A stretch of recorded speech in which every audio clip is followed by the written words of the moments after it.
All right, thank you all so much for being here. Welcome to the KINN. The KINN is a membership-based co-working space, and everything that happens here, including all of the events, is about positive social impact. So that's like kind of the cornerstone of this place and the things that happen here. It's a beautiful, beautiful place. It somehow manages to attract the most incredible people who are doing just the most outrageously wonderful things in the world. And so if you haven't checked out the upstairs, find somebody like Megan or Michael can show you around. It's really beautiful up there. And yeah, so grateful to the KINN for having us this morning, and grateful to Jeff Perry. So we're very lucky to have Jeff here this morning. He is the founder of Angel City Lumber. And what they do is they use trees that have already fallen within Los Angeles County, and they make furniture, flooring, lumber, and other things that we'll be talking about this morning. So just to kick it off, do you want to just share a little bit about when did you create Angel City Lumber, and how did it come to be? How did you get the idea and all of that? Yeah, cool. Good morning, everybody. So I was a carpenter, not a great one, but I was a carpenter, probably circa 2008 to 2015-ish. And I had two kids, so I still have them. They are 3 kids now, they're still great. But I was a maker. I was working on my own as a furniture maker and a carpenter. So basically it's kind of feast or famine. You get this really great job, and then you're like, working for a movie star, and you're like, I got job security. And then you're like, the next job is like, where's my next job? And when you have a couple kids, it's like you're really sweating bullets. So I was kind of always looking for like, what am I gonna do otherwise? Like, I gotta figure this out. And I saw this tree come down in 2014 in Altadena. I live on the east side, so I was over it by Eaton Canyon Falls. I don't know if anyone's been over there. And I saw this large coast live oak, our native oak to this area, came down in a storm. It was a codominant trunk, so meaning it was like 2 trunks, and the tree kind of splayed open in a storm. So I was walking with my, I'm gonna make it quick, don't worry, I'm gonna make it from right there.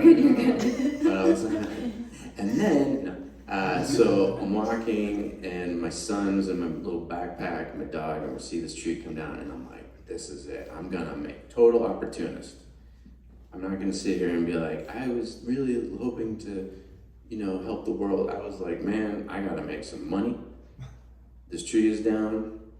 I'm gonna make a locally sourced line of furniture from this tree. I'm gonna go talk to the ranger. I'm gonna get this tree. So I go to the ranger, and he's like, you can't take a tree from a park, dude. There's a whole protocol for that. I was like, oh, okay. So I kept trying, and he's like, no. I'm like, well, what happens? He's like, well, the part that's out of the pathway, because it's like on a trail, So there's one of those 2 trunks was on the trail, and the other one was back in the brush. He's like, well, the trunk that's in the brush, we leave it there so it'll decompose, and it's good for wildlife, and it's good for the biome with the soil and all that. I was like, oh, that's cool. He's like, but the part that's in the pathway, we're gonna have to buck it up. We're gonna have to cut it up. It's a hazard. So we're gonna have to buck it up, cut it up, mulch it. And I'm like, mulch it? And he's like, yeah. I'm like, this is an oak. And at the time, as a carpenter, I just bought, 50 board feet of oak from Illinois. And I'm like, well, yeah, wait a second. We're throwing our oak out we got from Illinois. So then that triggered this thing in my brain where I'm like, this is stupid. And then started doing what we do now, which I'll get into in a second. But then, so I slowly, I'm gonna preempt one of these questions. I still was doing my commission work as a carpenter, but I was slowly trying to transition into full-time doing what I do now, which again, you guys are like, what the hell does he do? I'll tell you in a second. And then, and then slowly, I was going through a divorce. I was kind of like trying to do this transition, and I was milling trees on a mill, tree logs, all day long, every day, just catharsis, just like zzz, zzz. And as I was doing that all the time, I started to feel connected in some way. I still don't even know really what it is, but to the trees. And it was like an opportunity, like, hey, like, we're taking care of you, buddy. We got you, you know? And so it just kind of morphed. My obsession with wood and building became like a step back, and I started really becoming interested in the trees I saw around me. And these are the trees that I'm getting to mill, or the trees that are standing in the street around me. And I'm like started becoming really curious about the species and where they're from, and, you know, endemic to, are they native, or, you know, all this stuff. So that's how that all happened. And then I'll just briefly say what we do. You just go. If you've got things to say, all right. you don't gotta wait for me. Okay. So what we do is, I should have started with this. So we're a company that basically takes Los Angeles County only trees that come down in a storm, or they come down due to fungus, or they come down due to pests, or whatever. Development also is a big one. So if these trees are coming down, we intercept them from the wood chipper. So we're basically, we have a truck set up, a truck and a trailer. It goes out to sites, and we'll take the tree logs. We'll work with tree services. We'll work with like private tree services. We'll work with municipal tree services. We work with the Forest Service now up in the Angeles National Forest. Sometimes we use our truck and trailer setup. Sometimes we're renting larger trucks and cranes, and we're loading up trucks and bringing them to our facility in Boyle Heights. And we're milling lumber from them. So these are tree logs. So a lot of people, just to be clear on like what reclaimed lumber is, like this isn't construction salvage lumber. That's a whole other business model, which is a worthy one, a great one, but that's not what we do. We're taking tree logs, like trees. And when I say trees, I mean when you walk out, I saw some ficus trees across the street in tree wells, right on the street. I'm talking about those trees, like trees that you like walk by all the time. There isn't some like secret urban forest somewhere. I'm talking about the trees that you walk by in the park, outside your apartment, that kind of thing. And I just, from that, basically what we do is we mill lumber. A lot of these species, 35% of our business is people coming into our store and buying slabs, boards, fences, decking, flooring, etc. That's about 35%. The other 65%, generally speaking, is custom projects. So we work with landscape architects, design studios, architects, and they specify our material or the wood in their design set of drawings, so that the contractors that are bidding the job need to come to us to buy the wood, because these designers see the value in it. That's roughly 65% of our business of custom milling. They'll come to us with a project and say, hey, we needed this dimension, we needed like this kind of weird thing. We're like, yeah, cool, we can do that. We're milling it from a log. And I'm like, whoa. So we do that, and then we also offer some services like project management and consultation. What I mean by consultation is when you walk outside and you see a deodar cedar tree that you guys have all seen many times, whether you know it or not. If I say to a designer, like, I recommend deodar cedar for this application, and they're like, what the hell is that? I've never heard of it. And these people know wood, they know commercial wood. So when they see these species that they've never heard of, they need some like, okay, here's best use case application for it, et cetera, et cetera. And the last thing I'll say, I'm gonna turn it over to Erin after this, is a lot of these species that we are using are trees that are planted in urban communities by city planners who are like, we don't have a budget to take care of trees. It's not their fault, but they're like, there's no money to like have crews go around and water the trees after they've been planted and prune them properly. And you know, they do the best they can, but there's no money for that. So what they end up doing is they plant species that are super robust, that you just plop them in a pot on the ground and it's like, boom, magic tree.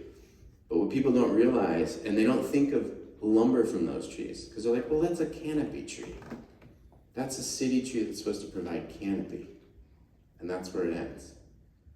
And the funny thing is all of those species of trees are from parts of the world where civilizations built themselves upon those species.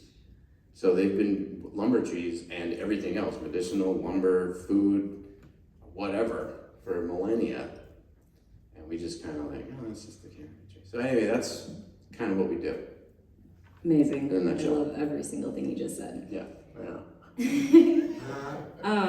Okay, so speaking of custom projects, Mm-hmm. can you tell us, since we're in Venice, about the project you did at Rivian, which is literally just down the road? Yeah, so Rivian, the designers, God, I can't remember who designed it, but the designers that did the Rivian space were like, hey, we love what you guys are doing, and we want to have all these exterior fixtures made from trees from you guys. So we said, sure. So we got as close as we did a bunch of these large, like 18 by 18 inch, like massive timbers, but they're like benches. And we stacked them. We did a series of seating elements, essentially, really cool seating elements. Mostly made from pine, mostly Aleppo pine and Italian stone pine. And then also on the interior of the store, we did some tables and fixtures like that. But what we tried to do is like, okay, cool, Rivian's in Venice, right? So let's try to get all the trees that are closest to Venice to mill up so that they're kind of closer to their origin. And I guess they all have their own story, but as humans we attach to stories of famous stories. So basically I will tell this one. There's a table on the inside that was from a tree that Abbot Kinney planted in Santa Monica as part of his forestry experiment for eucalyptus. So there's this massive sugar gum eucalyptus that was over on 7th Street in Santa Monica that we had been milling for other purposes, and we're like, let's save a slab for this table at Rivian. So that table is, that's a pretty cool story. So we tried to pair it up. Yeah. What does milling mean? Oh man, thank you so much. Yeah, I don't even know what I need to explain. Milling is the process of cutting a log in dimensions that make usable dimensions of lumber. So picture a log that was standing. Picture it now on a mill horizontally. A mill is a big ass saw. So it's usually a table, like a mounted table, that either has a blade that you're moving the material over, or the blades are moving over the material. Just depends on the size of the machine, etc., of the mill. The mills we are typically using are moving along the material because we're small. Big industrial mills have they're moving logs over the blade. So the mills that we're typically using are bandsaw blades. So it's 2 flywheels with a blade that runs around like this. They can cut up to like a 40-inch diameter log. So if you think about, if you're looking at the end of the log, like the circular part, up to like a 40-inch, from one end to the other, we can cut that size log with these blades in boards. So like if you go to the lumberyard and you see these boards that are 2 inch thick by 6 inches wide by 8 feet long, that's how they cut them, is through a series of blades that are like isolating boards out of the log. Thank you for that. Yeah, sorry. No, it's okay. I think it's super in the weeds. No, it's okay. It's all good. So I wanted to ask you about, I love how you said that humans attach to stories. I Yep. feel like we literally are meaning-making machines and we love stories. Mm-hmm. So if I buy a piece of furniture from you guys, do I get a piece of the story about that tree? Yeah, okay. So this is a 2-phase thing that we're doing. Currently what happens is when we have a log that comes to Angel City Lumber into our log deck, there's an alphanumeric code. The first thing we do, I should say, Not all the time and not everybody, but most of the time, and some people, there's a welcoming kind of ceremony. So we have these wood shavings that just by the process of doing our work creates a lot of wood shavings. So there's two species, Canary Island pine, which is endemic to the coast of northern coast of Africa, and California sycamore, which is endemic to here. This is like our LA Basin riparian native tree. And those two shavings we kind of carry around in a pouch or in our hand or something like that. They're symbolic of California sycamore being an LA Basin tree is like, okay, that's symbolic of LA trees. Okay, like doesn't get much more LA tree than a California sycamore or a coast live oak, right? So we have those shavings mixed with shavings from a Canary Island pine, which is our most plentiful African native that we get. And so we're saying like, well, humans are endemic to Africa. So we're like, okay, it's symbolic of humans and trees coming together. It's like a union. So when a tree comes in, we'll like, you know, hey, we see you, we welcome you, we're gonna take care of you, we're gonna tell your story. That's number one. Then the tree will get, right now, currently, an alphanumeric code. So it'll have like a 2 or 3 letter code, which stands for the species name. So like California sycamore is CS. So it'll be CS, and then 241103 is November 3rd, 2024. And then where in the tree it was, like A, B, C is like A log, B log, C log, etc. And then on the other end of the log is the location, so Venice, Altadena, whatever. That information travels with the tree from the log deck to the mill, to the kiln drying, get into that in a second, to the mill, to the dressing process in the millwork area, get to that too. So that when you buy a piece of wood from Angel City Lumber, you see on the receipt like where the tree came from. That's the extent of where we're at and when we received it. That's the extent of it now. However, 2025, what we're going to do is we're going to have these QR codes, whether it's a board, a slab, a piece of flooring, whatever, where you scan it, and not only do you get that information, but it'll be like, this tree came from the McGrath's house on Beacon Street, and it's been in their family for 3 generations, and their kids, Mike and Tony, grew up, and you know, whatever, giving some context to the tree, so that, bless you, so that when you are working with the lumber, you have some context of like, this isn't just wood. It didn't just show up on a flatbed. This was a living being that was integrated into the lives of not only the people, but the bugs and whatever around it, right?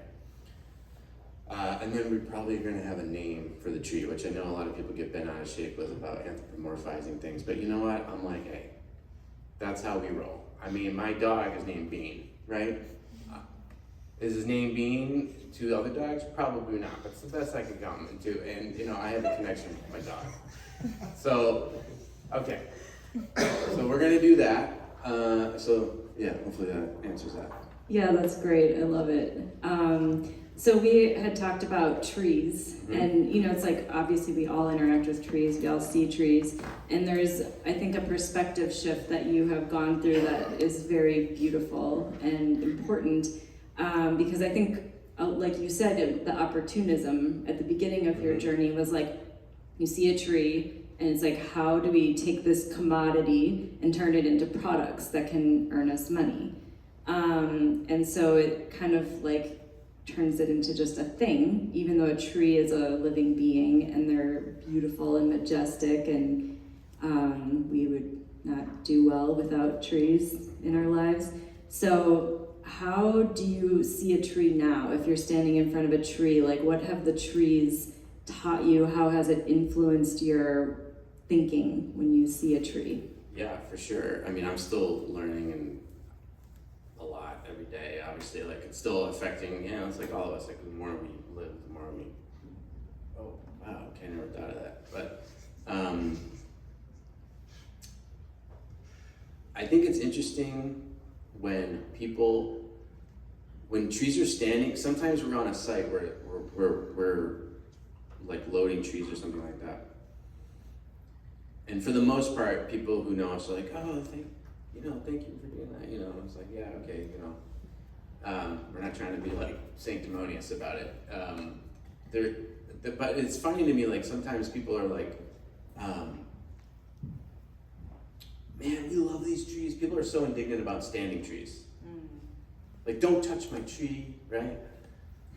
And then when when it comes to wood, people are like, oh, come on, man, like just get the cheap stuff, or like just make it happen, And you're like, and by the way, our price points are pretty like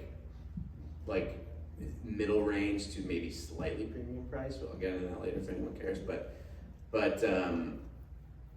it's just interesting. It shows the disconnect, where it's like, we don't think of wood from trees. Trees are trees, and wood is wood, and everything in between is just kind of like, I don't know, just, like put it over here. And so I would think for me, yeah, the thing to answer your question is like,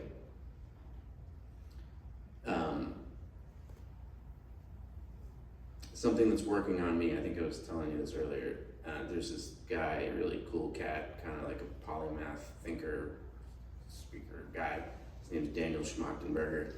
It's a funny name, but he was recently talking about this thing where he works with a lot of kids, and he took this kid and he put him he said, can you stand in front of this tree? So the kid stands in front of a tree. And he's like, what do you see? The kid's like, I see a tree. He's like, yeah, for sure. But what about the moss on the tree? Is that part of the tree? Because yeah. He's like, okay, what about the lichens on the tree? Is that part of the tree? What about the soil that the tree's growing in? Is that part of the tree? What about the birds that are landing on the tree to make nests? Is the nest part of the tree, right? So the kid's just like, oh. So what he was kind of saying is like, the tree, the person, the soil, the birds, the nest, matter, it's all mostly empty space anyway, right? So what is the binding agent? What is where is there, and he was saying that Kant, the philosopher Kant, apparently, I don't really know a big Kant guy, I don't know much, but he was saying that he was quoted as saying, there are no things, right? Which was pretty profound for me, because it really makes you think about separation. I think, like our egoic selves, which are very healthy, like we have to compartmentalize things and separate things, and understandably we have to pay our taxes, and we gotta like do things in separate boundaries and stuff like that. But when being around trees for me has really turned me around into like, we're all part of the same stuff here, whatever that is, and that's a big mystery, and I'm not gonna sit here and pause as to what that is, because I have no idea. But I just think that that's really cool. It gives you a gratitude and a real appreciation, and like, holy crap, like when we cut a tree open, it's like this tree has been growing for like sometimes 100 or 200 years. It has never seen the light of day, and I'm the knucklehead that gets to see this thing for the first time, and you're like, holy crap, I get goosebumps just thinking about that. It's like a huge gift. So when you see a board, you're like this is a part of a tree. Like, this is a huge gift, right? This isn't just like shows up on a flatbed strapped in polyethylene banding. This is like wow.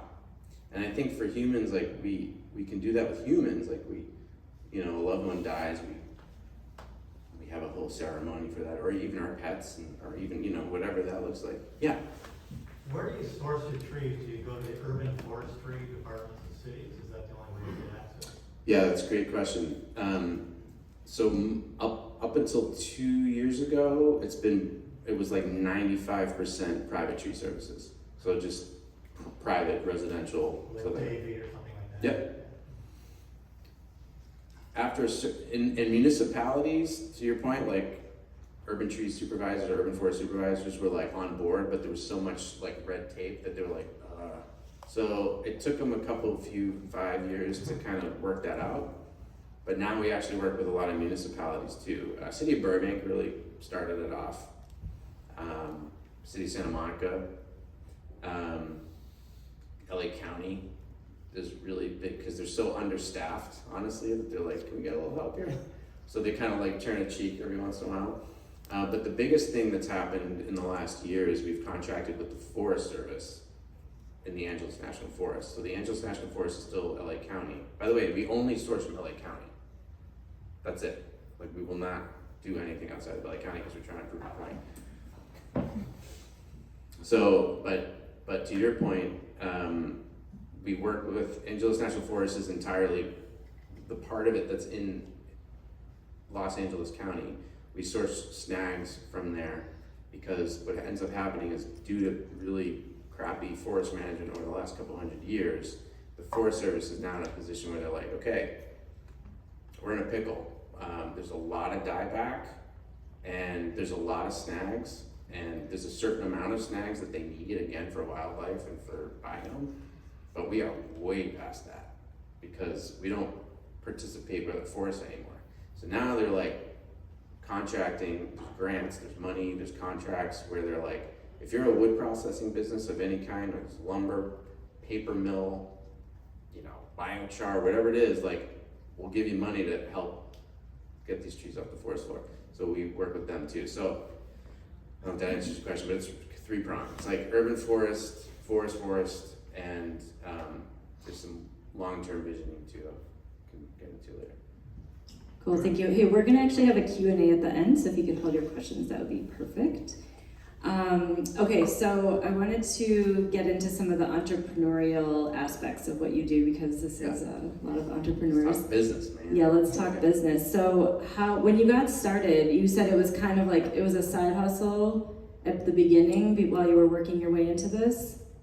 Yeah, so I needed about, I think it was 80 grand to kind of get a mill.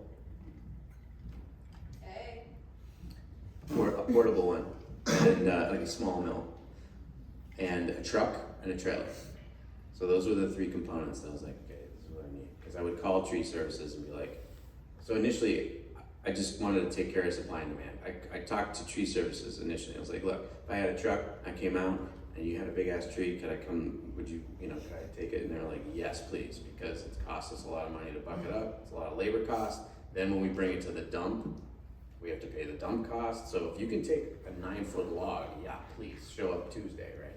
So that was good. And then as a maker, as a furniture maker, I worked with a lot of designers. And on that end, I was like, look, would you specify locally sourced lumber in your design sets if you could? And they're like, yeah.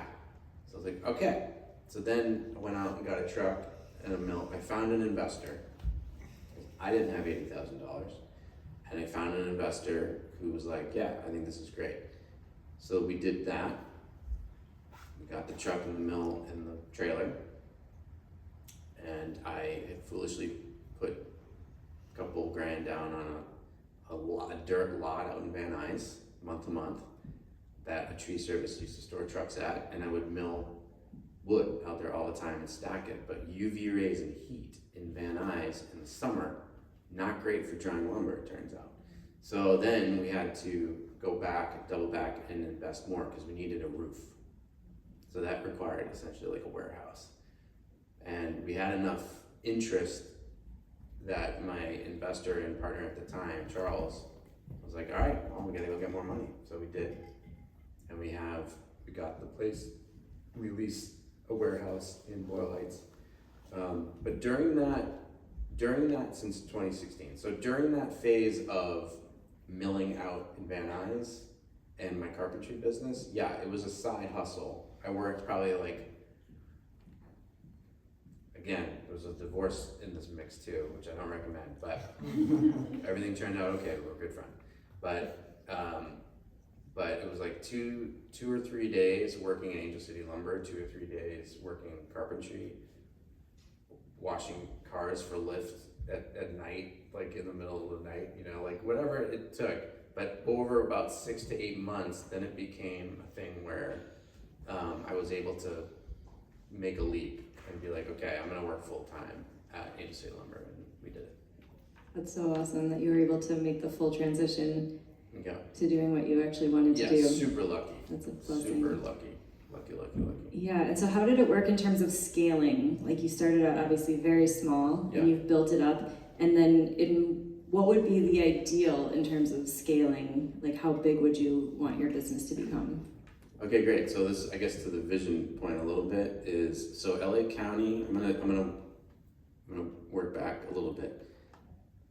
100 years from now, Angel City Lumber has to be gone, like dissolved, and has to be dissolved into like we say LA County, and people are like, wow, that's so local. LA County is huge. So like the people call us hyper local, and I'm like, yeah, I guess relative to what the hell's happening now, we're hyper local. But I'll tell you what, like LA County is massive. So we really got to get to a point where every community, where you're within eye shot of the trees that you're consuming, is like, that's how you connect people. So every community, every couple cities or something like that should have their own mill, their own kiln drying setup, etc., their own processing, so that, you know, locally, like even more locally, neighborhood wise, they should be sourcing lumber. So I bring that up to say, until that can happen,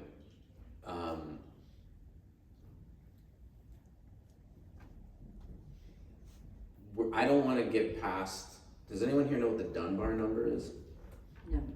You know what the Dunbar number? Okay. The Dunbar number, I kind of am fuzzy on Dunbar. I think he's a British anthropologist. Thank you. He basically posits or hypothesizes that the human psyche is really geared for relationships and networks of 150 to 220 people. That's like the sweet spot. Past that, we're like, we get to where we are now, which is disconnection. So it was kind of like the introduction of civilizations and agriculture movement and all this different stuff, that when you get into communities that are in the thousands and millions, there's only so much connection capacity and care, you know, but in like, you know, a hunter-gatherer and, you know, tribes and bands where people are, you know, commonly, anthropologically speaking, operating in these, you know, 150 to 220 people, there's accountability. You know the people, you know, that you're screwing over, if you screw them over, you know, this kind of thing. Well, this is how I want Angel City Lumber to be. Like, we can never surpass like a 200 employee mark, but from my calculations, that's actually plenty to do what we need to do within LA County. So I don't know if that gives you any, that's the scalability, and it's very broad. Yeah, and how did it now work way back to the beginning? How did it start out? How did you know when it was time to keep building your team, and how did you choose the people for your team? Oh man, you're desperate, you know? It's like you're like, you're gonna give me a hand here? It's like milling logs all day in the summer heat, you know? I had a guy. Today, one of my business partners, Todd, was a guy that I met. I was building an ADU as a carpenter during this transition time, and I couldn't be on site being the GC because I had to be at Angel City Lumber a lot of time. But I had a friend who was like, hey, my friend Todd really wants to work at Angel City Lumber. I'm like, why? You know?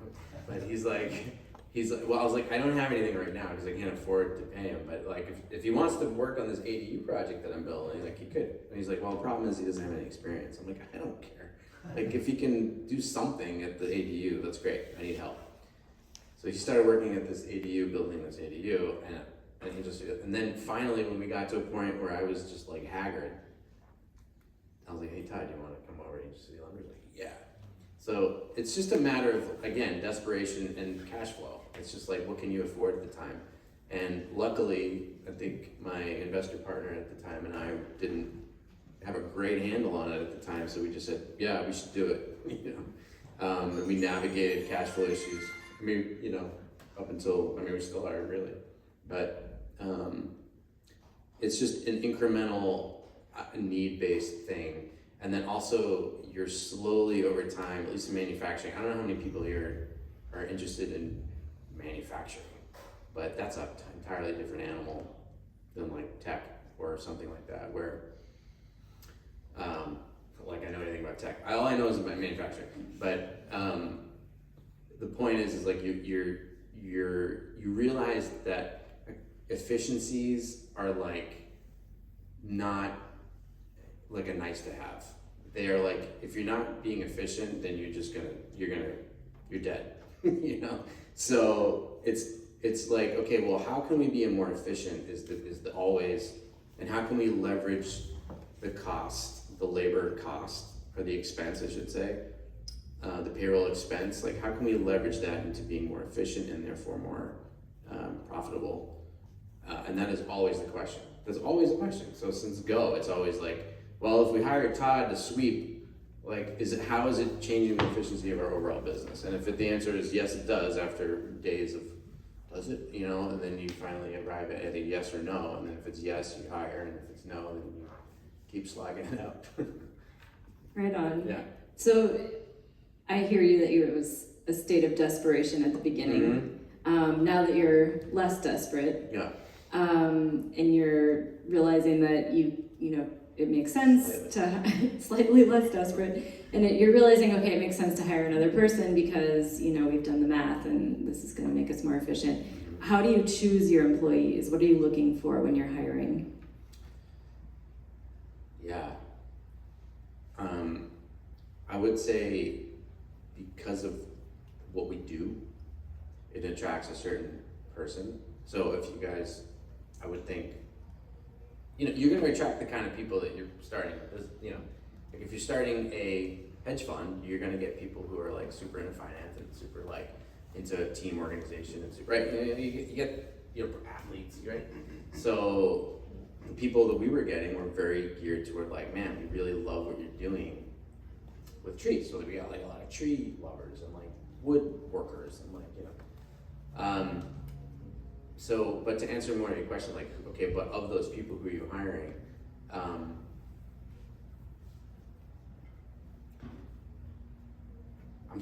let you know when I figure it out. But I mean, we've been pretty fortunate so far. I'm still learning all the time. I mean, I know this is crass, but like, my friend Nick was like, my dad always says, if you give a guy a broom, a guy or a girl, a broom, and tell him to sweep for half an hour and just watch, you'll know if you want to hire that person or not. And I know it sounds super crass and super simple, but believe it or not, I've kind of like retroactively gone back and like, because now when I do see the people that I'm like, man, thank God we have them, and I see them sweep, literally or figuratively, I'm like, yeah, that about checks out. And when I see the people, I'm like, man, this is gonna be a tough road. Sure enough, I'm like, don't hand them a broom. So there is that, but there's also just clarity of communication, clarity of thoughts, decision making. You know, when you're a small business and you're like a new one, there's an element of like, you gotta really, you gotta be able to be nimble and quick and clear. And people who are like, yeah, but I just gotta do the thing, it's like, cool, but we're not there yet. You gotta be able to be like, you know, here's your job description today. Yeah. 3 weeks, I might throw another one at you, you know, like then you have to be like, okay, cool. So you gotta be there for the team first. That makes a lot of sense. Yeah. Are we moving into the Q&A? Okay, I wanted to ask one last thing before we shift into Q&A. What are a couple of things that you have learned about trees that has like blown your mind in this process? Oh my God. Man, I don't even know where to start. Start with the first one that comes to mind. First one that comes to mind is the vascular system of a tree. Is just like, so we get logs, right? I'll make this brief. We get logs, and we'll have a log for a log, a component of a tree, in the log deck, and it'll be March, and we've had the log since November, and you start seeing needles coming out of conifers, like out of the trunk. It's growing new life, and you're like, holy shit, like that's insane. I'm not gonna say anything more than that. Just witnessing that was like, kind of set me off. I'm like, whoa, there's one. If I had to pick another one, I'd say maybe Yeah, I think there's just an overall, like, oh man, it's gonna sound some bullshit meta, but like, there's like a consciousness and awareness that you're like, I don't know. I've gotten this sense of like, and it's very clear that when you're around trees, that it's not, there's like a symbiotic thing happening here. Like maybe they don't speak English, but I know that there's a lot happening there. And just because I'm not aware of their existence does not mean that there's not a lot happening. There's such an intelligence and such a dynamicism that is just mind-blowing. So that's a little broad, but that's really beautiful. Yeah. I think the way that we honor the beings and things in our surroundings is very indicative of how we also honor ourselves. And so all of this, although it's about trees, it feels very humanizing to me to honor the stories and to not just treat living beings as just stuff that we can use to profit. So I so appreciate what you're doing. I think it's extremely beautiful. And I love also the story of how if someone's family has a tree in the yard that they've loved for many years, that you can come and take that tree and make something beautiful of it so that they can have that tree with them going into the future. Absolutely. That's just absolutely beautiful. I Yeah. think a lot of people, if they knew that that was an option, would absolutely want to do that. Yeah, and I know we're starting Q&A, but I just, to that point, do you guys, anyone know Portlandia? Yeah. Has anyone ever seen Colin the chicken? At the restaurant? Yeah, so they walk in this restaurant and they're asking all about the chicken. And the waitress goes on and on and on and be like, yes, and this chicken's name was Colin and was raised in, and such and such and blah. And it's complete spoof. And someone sent it, my partner actually, my wife sent me this thing. She was like, this is you. And I'm like, yep, that's us. So there's a pretentiousness and a whole thing about it that I'm like, yeah, you gotta laugh at it. But to your point, I do think at the end of the day, there's a resonance there, and I'm gonna call him the chicken the shit out of all that because I think it really is important, Yeah, I love that. I Yeah. really do. All right, so if you have a question, you can raise your hand. I'll call on people, and then Macy will bring the microphone. And please use the microphone when you're asking, and even if you have a follow-up question, because the recording is based on the microphones being utilized. So we have our first question here. Got a zillion questions, but this is the one that's top of mind. How do you haul a big ass tree out of the forest? This thing is like 20 feet long, maybe longer, maybe 50 feet long, weighs like 5 tons. Right? How many people does it take? Do you bring a crane? I mean, do you chop it up? How does it work? Great question. So in the forest, as in the Angeles National Forest, we essentially will rent 2 high sides. A high side is a truck with a massive hopper in the back. It's usually like a 7 or 8 foot depth. It's usually 40 feet long, and it's on like a semi truck, big ass truck. And we have 2 of those show up at a given site in the forest. And then we rent what's called a telehandler or a telescoping boom handler, which is a massive forklift with a reach. So in reality, there's a big machinery cost, but it's 2 people. One person could do it, but you need a truck driver and you need a telehandler operator.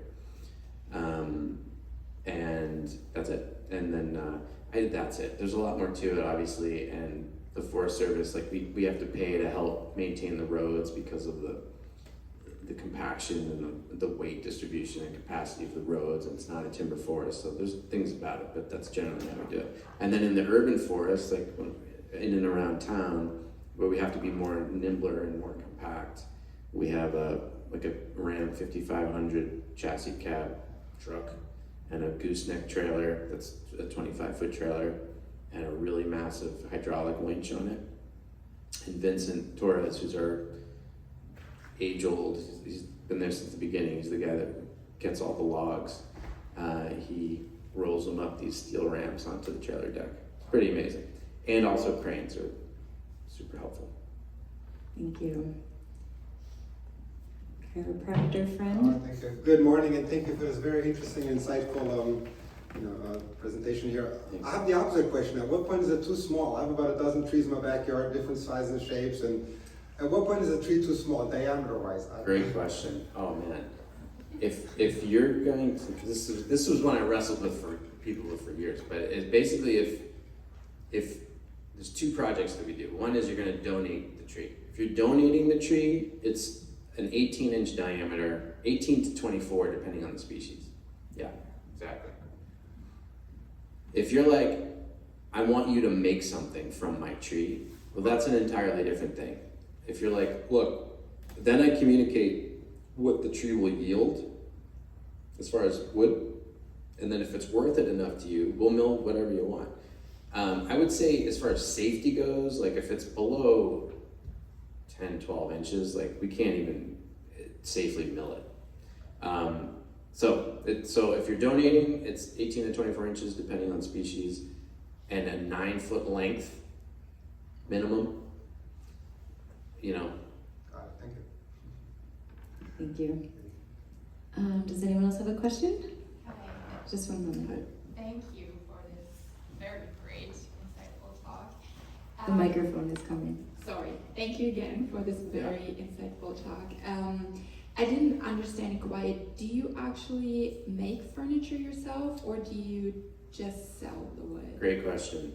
So the answer is yes, but yes, we do make furniture to a certain point. And what I mean to a certain point is there's a certain level of furniture making that we do not take on. So if there's certain specialty joinery or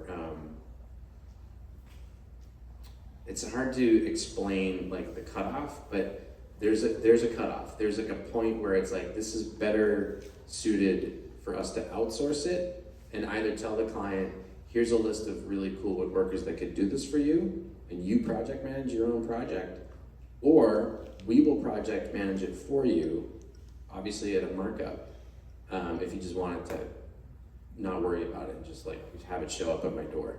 But yeah, usually joinery. I would say furniture joinery is where we kind of like, okay, we're gonna pass this off. But it's only by order, so you don't come up with furniture yourself and sell it. That's right, yeah.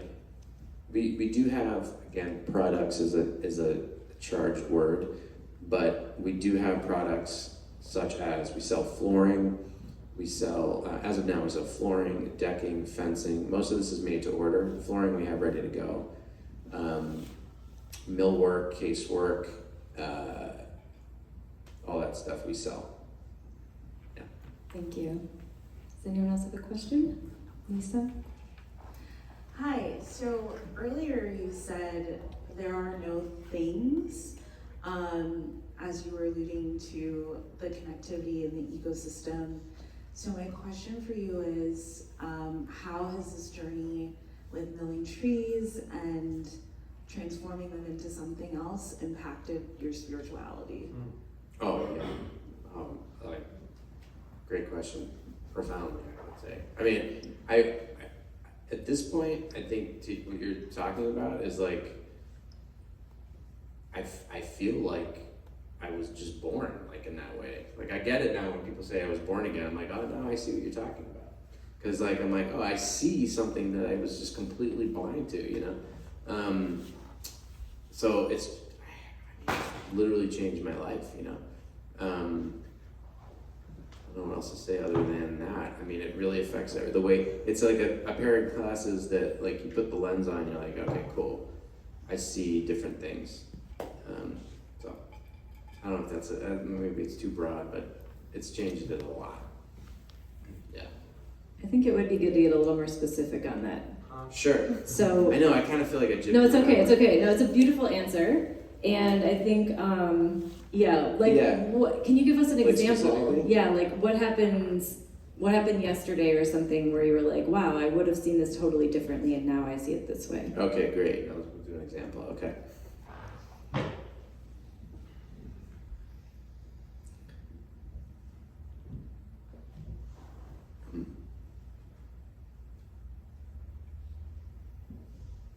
Well, I would say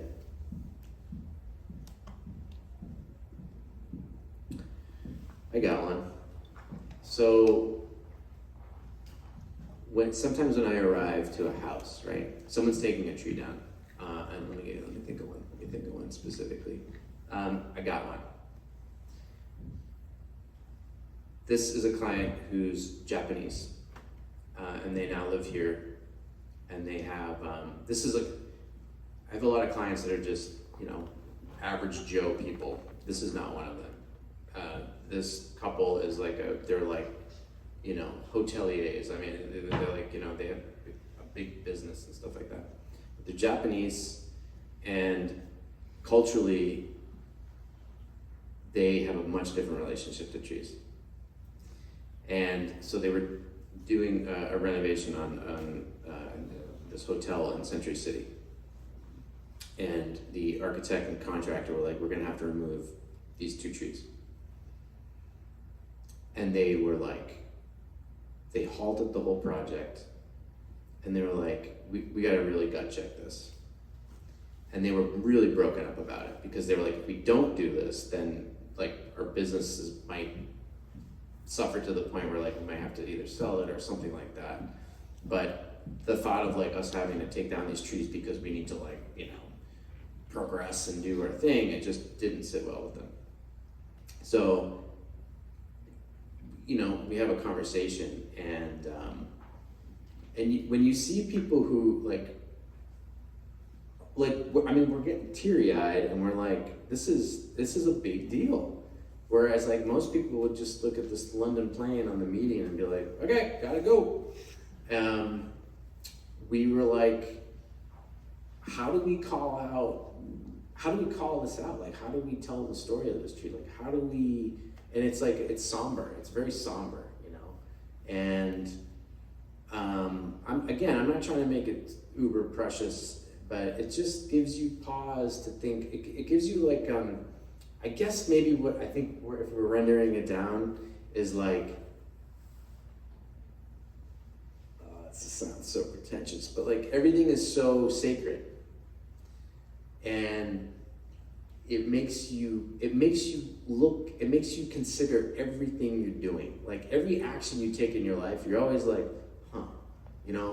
maybe, how does this fit into the bigger ecology? How does this fit into the bigger picture? And I think maybe that's what the answer is instead of looking like this now, I'm the trees have opened me up to thinking more okay, let's look 360 and figure out how does this fit in all the way? I'm a dad, I have 3 kids, where it's that alone, the trees have been well, if you do this one thing with your kid, how is that going to ripple effect into all these other ways in which they're upbringing? So it's given me a larger perspective. What a crappy. No. There's no words. No, it's a really good answer. And what I'm hearing you say is you're zooming out, which is always a beautiful thing to do to expand your perspective, and to consider the interconnectedness of all things, which every faith tradition and spiritual lineage basically comes down to, is the perfect infinite interconnectedness of everything, the oneness. And then it's a both and, because I see you also being very specific and being every little thing is important and counts and should be considered. And so it's each tree, that is a very laser focused perspective, but it's by considering each tree, that is how you consider the wholeness. Yes. So it's actually this beautiful paradoxical vision. And the paradox is, man, the more I live, I'm the more everything is a paradox. 100%. And I think it's also brought me to this place of what you're describing too, is what you do matters for sure, but how you do it is almost more important. It seems, the intentionality behind what you're doing is how does that check out with where you're at and where you want to be? Yeah, no, I love it. I think thank you, Nisa, for that beautiful question. Yeah. Macy, can you give her the microphone? This has been very, very educational. I'm currently writing an article about biodiversity of LA native species and for Indigenous networks. I was wondering if I could even Oh, cool. reference some of what you're doing. And I'm wondering, in terms of, do you have any sort of education around native trees versus non-native trees, and how do you walk people through selecting and even getting to know like what's a native tree here? Oh man, God, it's so good. I gotta distill this down into like 2 minutes. Yeah, one is currently we're not really tied. I mean, we are, but we're not specifically tied into plantings.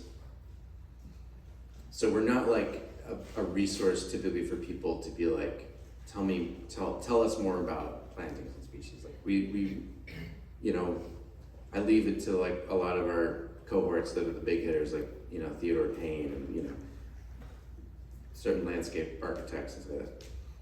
However, from the wood perspective, yes, we are constantly trying to say, these are your native species from this land that you occupy. So get familiar, not only like with the wood, but with the tree.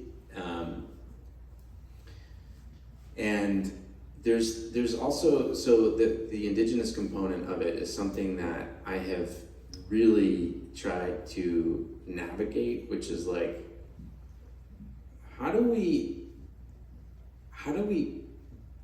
like draw attention to all those, that knowledge and that way of knowing before this whole, you know, Los Angeles thing, and yet not appropriate it, not make it like, you know, our brand, and not do all these things. It's just, it's, you know, it's like tricky, and like how to make it our own, but like authentic and not like gross. But there's this element of learning. I think it's a humility, honestly. It's like learning more about it and asking people who know already, tell us more about it. And that's kind of where we're at. The people like that are not only Native Angelenos, but also like indigenous people that live here, people that know, have a lot of knowledge amassed about the native species. Yeah, we just try to like learn. But we're very much in like a tell us more phase. We are not in a here's what you should do phase. Like, we don't, you know, we're just learning. I would say what we do, I'll cap it with this, what we're doing is like, we're always thinking about use applications and how to make wood useful for people in a certain way. So the native species are one where we're like, well, if there's 1 or 2 or 4 species that we really need to know exactly how to steer people in the direction of utilizing and appreciating that wood, it's Coast Live Oak, California Sycamore, you know, Californica, Juglans Californica, the black walnut, native black walnut. Like, these species are the ones that you gotta be like, okay, you gotta know this in and out, inside and out. Yeah, I really appreciate that. And also what you said about not knowing, I think is crucial. We had spoken before about, you know, if you think you know, then you definitely don't know. Yeah, totally. But if you know you don't know, then that's when Then you you just know. ask questions and you look to people who are indigenous or Yeah. native, and you can learn. So I think that's a really important perspective. For sure. So we're not trying to like advise on that. We're just trying to like, learn. David. Thanks so much. Great conversation. Amazing work that you're doing. Just one question. You said you weren't involved on the planting side of it, but I spent a lot of time in Cambridge, Mass, and at one point they instituted a program where if you cut one down, you had to plant one, I believe. Yeah. I think of at least some equal significance or some such. I just was wondering, I don't even know if there's such a program across LA County, but what do you think of that policy and in general? And Okay, this is such a good question. All right, so do I have 3 minutes? Yes. Okay. And David, maybe keep the microphone because I feel like you're the kind of person that might have something else after this. So David, first of all, I'm from Reading, Massachusetts, so right on. Originally. So, okay. Number one is we're actually not taking the trees down. We're hauling for tree services that are. So they are the ones that need to pull the permits for like a coast live oak above 4-inch diameter, et cetera, et cetera, et cetera. they are on the hook for replanting, and to your point, I don't know what it is now, but at the time it was like 4-to-1. So it was like if you take down a live oak, for instance, you have to plant 4, depending on the site. There is protocol for that. I'm ignorant, so I'm not entirely sure exactly what it is. However, to your point, I just want to push my agenda here. So, doing what we do, I just want to share a little, like, where I was talking about 100 years from now, here's where it also has to be in 100 years. Right now, when we plant trees, native or otherwise, it's for canopy. City planners, I'm not knocking them. We're all just trying to get through the day, man. I get it. The system is big, I get it. But like, we're planting trees for canopy because it's good for moisture retention, it's good for weed suppression, it's good for all, heat island effect goes down, etc. But when a tree goes up, we're like, sick, we planted a tree. Number one, we plant the trees like en masse. It's like we have babies and then we don't like raise them, we're just like, yeah, we're gonna have babies, So it's like the die-off rate of plantings is high. Okay, so that's number one. Like, there's no silviculture element to the plantings. It's just like get them in the ground, and then we feel good about ourselves. So there's that. But then on top of that, it's like we're not thinking about the full life cycle.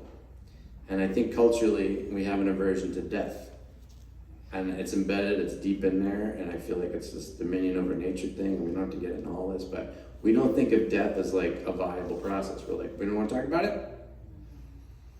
And it shows with how we do tree plantings, because we're like, get them up, and then good luck. And then when it comes down in a storm, everyone's pissed because they're sitting in traffic and like, God, this tree. And then we got to mulch it up, get the emergency crew in here and get it up. So there's no intentionality around like, okay, what happens when this tree that is doing all those things that we hoped for dies? And it's just mind-blowing to me. And so, number one, there's too much to cover here, but I would say there's an intentionality about the full cycle, including death, that we need to incorporate with city planning and urban plantings and all of it. But I also am really convinced that this industrial lumber model that since the industrial age that we now call traditional is like, we've been using wood as humans for millennia. More than millennia, a long ass time. And it's only been in the last 200 years or 300 years that we've done it at industrial scale. So it's not status quo.